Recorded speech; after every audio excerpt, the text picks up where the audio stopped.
There's one question everybody wants to know. How are the drivers going to go about racing in 2026? Is it going to look any different?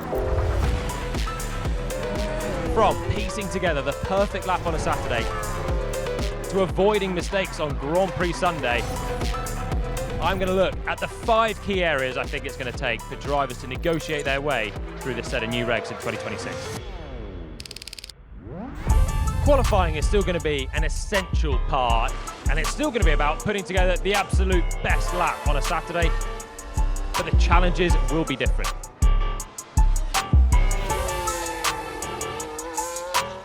The cars look a lot more challenging to drive at this stage in the season. New cars and new concepts for them to get their heads around. Firstly, a lack of downforce.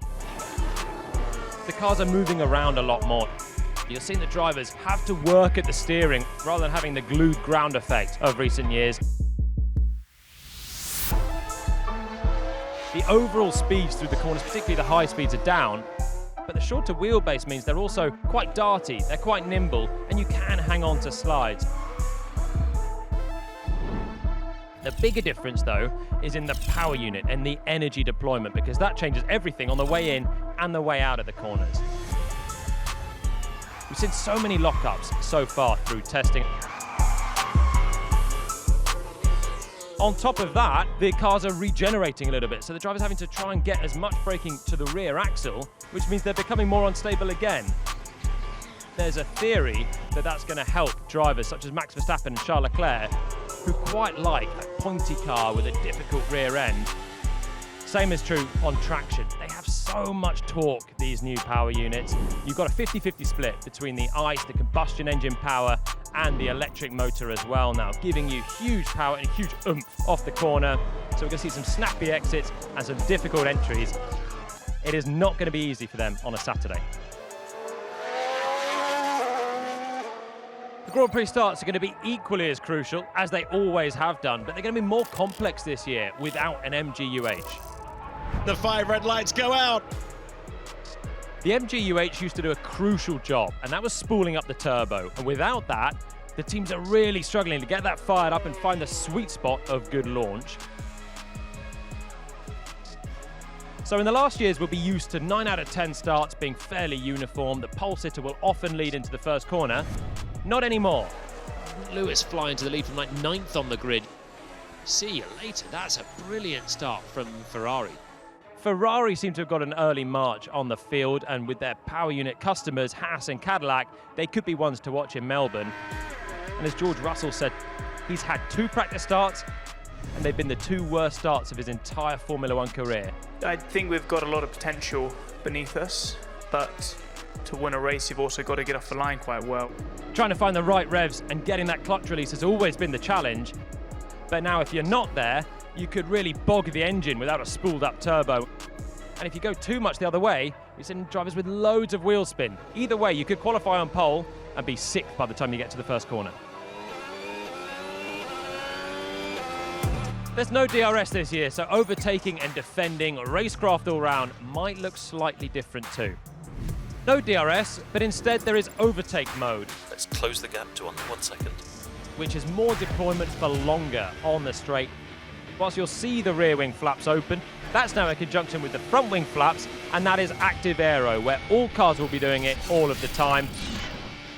The thing with this is, if you deploy your energy to overtake, it's not for free, like DRS was. With the overtake, you could deplete all of your energy from the battery and be a sitting duck on the next straight. Overtake now available. We might see racing with big closing speeds as someone's harvesting energy versus someone deploying with that overtake. You want to try and make an overtake when there is then a few corners in a row afterwards to get that battery topped up again, so you can then use the boost to defend on the next corner. It's going to be tricky, it's going to be different. There's going to be something for all the drivers to get their heads around. I'm sure we're going to see lots of pass and repass, particularly in Melbourne, when it's going to be really difficult to get that battery topped up before there's another long straight.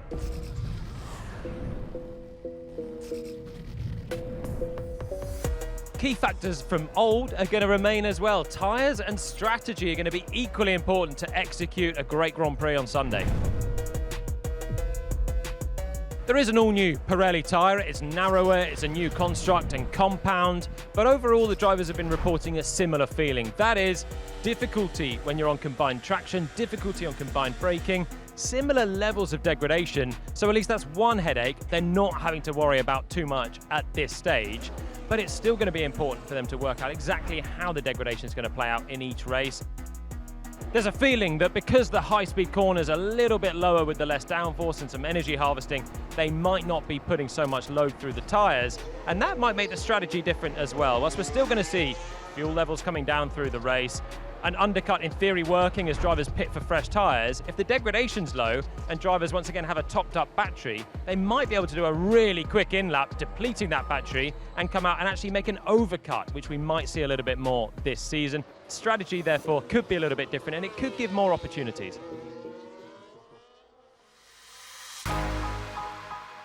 Finally, what about the other variables? You've got mistakes. They're going to be higher this year, but also so is poor reliability, so that could offer some chances.